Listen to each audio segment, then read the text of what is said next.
Bismillahirrahmanirrahim. Assalamu alaikum class 10. Today we are going to start our lecture number 14. Let's start our lecture 14. Principal uses of important medicinal drugs on page 152. Principal uses of important medicinal drugs का क्या मतलब है बेटा? इसका मतलब basically ये है कि आपके इम्पॉर्टेंट ड्रग्स कहाँ कहाँ यूज़ होते हैं। ड्रग्स की बहुत सारी टाइप्स हैं जो कि नीचे रेड पेन से एरो से आपके सामने लिखी हुई हैं। सबसे पहले analgesics, antibiotics, sedatives, vaccines, antiseptics and disinfectants. आपने एक एक को डिटेल में पढ़ना है। सबसे पहले स्टार्ट करते हैं एनाल्जेसिक्स से। एनाल्जेसिक्स बेसिकली पेन किलर्स होते हैं जो कि आपके पेन को यानी दर्द की शिद्दत को कम कर देते हैं। फॉर एग्जांपल एस्पिरिन और पैरासीटामोल। जबकि एंटीबायोटिक्स वो तमाम अद्वियात होती हैं जो कि बैक्टीरिया को या तो मार देती हैं, ख़त्म कर देती हैं, किल कर देती हैं, या फिर उसकी ग्रोथ को स्टॉप कर देती हैं और आपकी बॉडी के अंदर बैक्टीरियल इन्फेक्शन को ट्रीट कर देती हैं। फॉर एग्जांपल टेट्रासाइक्लिन और सिफेलोस्पोरिन। ठीक है। अलेक्जेंडर फ्लेमिंग यानी सर अलेक्जेंडर फ्लेमिंग पहले इंसान थे जिन्होंने पेनिसिलिन को डिस्कवर किया था पेनिसिलियम नोटेटम से। पेनिसिलियम नोटेटम फंगस का नाम है। उन्होंने उसके अंदर से दवाई इजाद की थी पेनिसिलिन, जो कि दुनिया की पहली जो है वो एंटीबायोटिक थी। और इसी वजह से सर अलेक्जेंडर फ्लेमिंग को 1945 में पाकिस्तान बनने से भी पहले नोबेल प्राइज़ से नवाजा गया था। एंटीबायोटिक से बात आते हैं सिडेटिव्स की तरफ। सिडेटिव्स बेसिकली बेटा ये वो दवाइयाँ होती हैं जो कि इंड्यूस करती हैं सिडेशन को, यानी पीसफुलनेस लेकर आती हैं, आपके अंदर सुकून लेकर आती हैं। रिड्यूस इरिटेबिलिटी, आपकी इरिटेबिलिटी यानी जो बेचैनी होती है, चिड़चिड़ापन होता है, उसको जो है वो क्या कर देती हैं, रिड्यूस कर देती हैं, कम कर देती हैं। रिड्यूस एक्साइटमेंट, बाज़ औक़ात ऐसा होता है कि इंसान खुशी में इतना ज़्यादा खुश हो जाता है कि उसके लिए नुकसानदेह हो जाता है, उसके हार्ट पे प्रॉब्लम हो जाती है। तो बेसिकली उसको क्या किया जाता है, सिडेटिव्स दिए जाते हैं ताकि उसकी बॉडी जो है वो नॉर्मल हो सके या वापस अपनी बॉडी फंक्शनिंग पे आ सके। फॉर एग्जांपल डायज़ेपिन आपके पास सिडेटिव है जो कि आप यूज़ करते हैं अपनी बॉडी को रिलैक्स करने के लिए। नेक्स्ट है आपके पास वैक्सीन्स बेसिकली क्या है, वो तमाम दवाइयाँ हैं जो कि आपकी बॉडी के अंदर इम्यूनिटी डेवलप कर देती हैं किसी भी बीमारी के अगेंस्ट। कोई इन्फेक्शन हो सकता है, चाहे वो वायरल हो चाहे वो बैक्टीरियल हो। आजकल हम लोग क्या कर रहे हैं, कोरोना वायरस की वैक्सीन का ही इंतज़ार कर रहे हैं ना, ताकि हम वायरस से बच सकें। हमारा कोरोना क्या है, एक इन्फेक्शन है, वायरल इन्फेक्शन है जो कि इंसान को जो है वो किसी काबिल नहीं छोड़ता। जब इसकी वैक्सीन इंशाल्लाह तैयार हो जाएगी तो हम वो वैक्सीन अपनी बॉडी में इंजेक्ट करा लेंगे इंजेक्शंस के थ्रू, और हमारी बॉडी डेवलप कर लेगी इम्यूनिटी, और हम कोरोना वायरस से इंशाल्लाह इन्फेक्ट नहीं होंगे।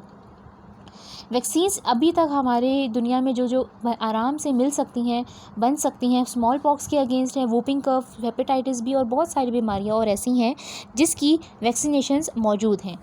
एंटीसेप्टिक्स क्या चीज़ें हैं? एंटीसेप्टिक्स बेसिकली आपकी बाज़ औक़ात स्किन पे इन्फेक्शंस वगैरह हो जाते हैं तो आप एंटीसेप्टिक लगाते हैं और उस इन्फेक्शन को रिड्यूस कर लेते हैं।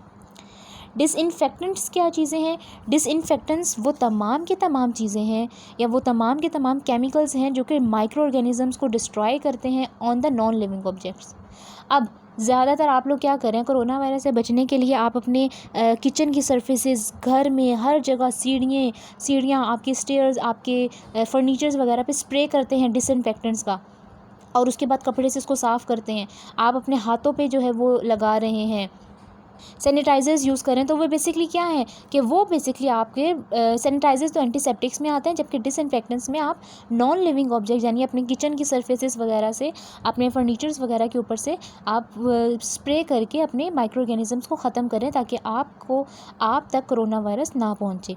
जोसेफ लिस्टर एक साइंटिस्ट था जिसने कार्बोलिक एसिड्स को यूज़ किया था और स्टरीलाइज़ किए थे अपने सर्जिकल इंस्ट्रूमेंट्स को, और उससे बेसिकली क्या किया था कि अपने वुंड्स वगैरह जो कट वगैरह होते हैं उसको साफ़ किया था। बेसिकली कार्बोलिक एसिड ने क्या काम किया था, कार्बोलिक एसिड ने आपके जब ऑपरेशन होता है तो उसके अंदर होता है डिफरेंट किस्म के इंस्ट्रूमेंट्स होते हैं, जैसे नाइफ़ होती है जिससे काटा जाता है, सुई होती है जिससे आपके जो है वो स्टिचेस दिए जाते हैं, तो उनको स्टरलाइज़ किया जाता है। तो जोसेफ लिस्टर वो साइंटिस्ट था जिसने ये आइडिया प्रमोट किया था, कि फ़र्स्ट टाइम प्रमोट किया था कि हम लोग एक ऐसी सर्जरी इंट्रोड्यूस कर सकते हैं जिसमें हम ये कार्बोलिक एसिड यूज़ करेंगे ताकि हमारे सर्जिकल इंस्ट्रूमेंट स्टरलाइज़ हो सकें और हम अपने वुंड्स को, यानी जो हमारे ज़ख़म वगैरह हैं, उनको साफ़ तरीके से इस्तेमाल कर सकें। अब आप जब भी हॉस्पिटल जाते हैं सबसे पहले पूछते हैं आपके सारे के सारे इंस्ट्रूमेंट स्टरलाइज़ हैं? वो कहते हैं जी हैं।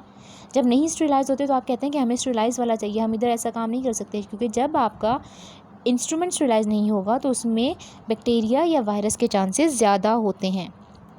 यहाँ तक हमारा पहला टॉपिक यानी principal usage of important medicinal drugs complete होता है। अब चलते हैं नेक्स्ट टॉपिक की तरफ। The next topic is things to remember while using medicines. कौन कौन सी बातें आपको याद रखनी है जब आप दवाई इस्तेमाल कर रहे हैं। It is on page 152। Blue colour से ये तमाम का तमाम आपके पास एक टेबल बना हुआ है थिंग्स टू रिमेंबर, ये आपने ये वहाँ से तैयार करना है। सबसे पहला point, checks doctors prescription slip. आपके डॉक्टर ने आपको जो हदायत दी हैं आपने सबसे पहले वो देखनी है। चेक एक्सपायरी डेट फर्स्ट, और उसके बाद जब आप दवाई ख़रीद चुके सबसे पहले उसके ऊपर एक्सपायरी डेट देखिएगा कि कहीं वो एक्सपायर तो नहीं हो गई। Never use other prescribe medicines. अगर किसी बंदे को वो बीमारी है जो अलामात आपके अंदर भी मौजूद हैं, आप कभी भी उसकी प्रिस्क्रिप्शन लेकर वो दवाइयाँ खाना शुरू नहीं करेंगे जब तक डॉक्टर आपका चेकअप खुद ना कर ले। Antibiotics specific number of days. Antibiotics जो हैं वो आप स्पेसिफिक नंबर ऑफ़ डेज़ के लिए इस्तेमाल करेंगे। फॉर एग्जांपल डॉक्टर ने कहा है 3 दिन आपने ये दवाई खानी है तो आपने सिर्फ 3 दिन ही खानी है, ये नहीं कि मैंने तो भाई पूरे का पूरा सिरप पीना है क्योंकि मैंने अपने पैसे पूरे करने हैं बेटा। उस केस में एंटीबायोटिक्स आपके ऊपर जो है वो उल्टा अफेक्ट कर देंगी और वो आपकी बॉडी के लिए नुकसानदेह है, वो भी हम लोग आगे डिस्कस करेंगे। Consider doctors advice before new treatment. Let suppose आपको कोई ऐसी बीमारी हुई है जो पहले कभी नहीं हुई, सबसे पहले कंसल्ट योर डॉक्टर, उसके बाद आप कोई ट्रीटमेंट लेंगे। स्पेशल फॉर चिल्ड्रन, स्पेशली बच्चों के लिए तो बहुत ज़्यादा ज़रूरी है कि बच्चे बहुत छोटे होते हैं, बहुत वीक होते हैं, उनकी इम्यूनिटी, उनको इतनी हैवी डोजेज़ नहीं दी जाती, इसलिए उनके लिए डॉक्टर से कंसल्ट करना बहुत ज़रूरी है। Carry medicine when out. जब भी कोई एक बीमार बंदा बाहर जा रहा है, आउटिंग के लिए जा रहा है या कहीं स्टे के लिए जा रहा है, उसको चाहिए कि वो अपनी दवाइयाँ अपने साथ रखे। Keep medicines out of reach of children. ये तो आप सब भी जानते हैं, बच्चों से दवाइयाँ दूर रखनी चाहिए क्योंकि बच्चों को ये टॉफ़ियाँ और वो छोटी छोटी जो है वो बटन समझ के मुँह में डाल लेते हैं और फिर उसके बाद बहुत ज़्यादा रिएक्शंस हो जाते हैं। No medicine if feel tampering. If you are not well, ठीक है, अगर आप नहीं ठीक और आप लोग क्या कर रहे हैं कि आपको लग रहा है कि टेम्परिंग हुई है। टेम्परिंग बेसिकली बेटा क्या होता है? टेम्परिंग बेसिकली बेटा ये होता है कि आप, दवाई तो वही है लेकिन दवाई का जो केमिकल फार्मूला है वो चेंज है। यानी क्या होता है कि फार्मासिस्ट जो है वो 2 नंबरी कर जाते हैं दवाइयों में। अगर आपको ऐसा महसूस हो रहा है तो आपने किसी किस्म की इस तरह की दवाई नहीं खानी। Inform pharmacist manufacturers about signs of tampering. अगर आपको ड्रग का कोई फार्मूला चेंज मिला है, और ये उस सूरत में होगा जब इंसान को इस बारे में पता हो। बाज़ लोगों को तो पता ही नहीं होता, वो दवाइयाँ खाते जाते हैं पता चलता है ये तो गलत दवाई खा रहे हैं, और फिर जब वो उस वक्त पता चलता है जब उनकी बॉडी में एडवर्स इफेक्ट जो है वो बहुत हाई लेवल पर जा चुके होते हैं। क्योंकि हमारी पाकिस्तान की आबादी ऐसी है, उनको चीज़ों का नहीं पता होता। अगर अब तो माशाल्लाह सबके पास मोबाइल है, सोशल मीडिया है, अगर आपको कोई दवाई प्रिस्क्राइब की जाती है, आप वो दवाई ख़रीद लेते हैं, जस्ट वो नाम गूगल पे लिखिए और देखिए कि इस दवाई के क्या सिम्टम्स हैं, ये दवाई क्यों दी जाती है, कितने दिन खाई जाती है, आपको आराम से सब कुछ मिलता है। तो एक साइंटिफिक बच्चा और एक साइंटिफिक या एक रिस्पॉन्सिबल सिटीज़न होने का एक वाहिद सिग्नल ही यही है कि आप हर चीज़ जो है वो देखें, इवन कि फार्मूला देखें कि चेंज तो नहीं हुआ हुआ, और अगर चेंज हुआ हुआ तो जाके उस दवाई वाले को बताएं, यानी उस केमिस्ट पे जाएँ, फार्मासिस्ट के पास जाएँ कि भाई ये देखें आपने ये मुझे दवाई दी है, इसका फार्मूला सही नहीं है। या फिर बेशक डॉक्टर को चेक करवाएं या मैन्युफैक्चरर के पास जाएं, मैन्युफैक्चरर जहाँ से दवाई बन के आ रही है। ये तमाम चीज़ें बहुत ज़रूरी हैं जिस पे ना तो मैं ना ही आप, मेरे ख्याल से कभी भी इस पे अमल नहीं किया होगा। तो इंशाल्लाह आज से ये तैयार करते हैं कि इन तमाम पॉइंट्स पे अमल करेंगे ताकि हम एक हेल्दी ज़िंदगी गुजार सकें। यहाँ तक आज का टॉपिक कंप्लीट होता है। इंशाल्लाह नेक्स्ट टॉपिक के साथ मुलाकात होगी। अल्लाह हाफ़िज़।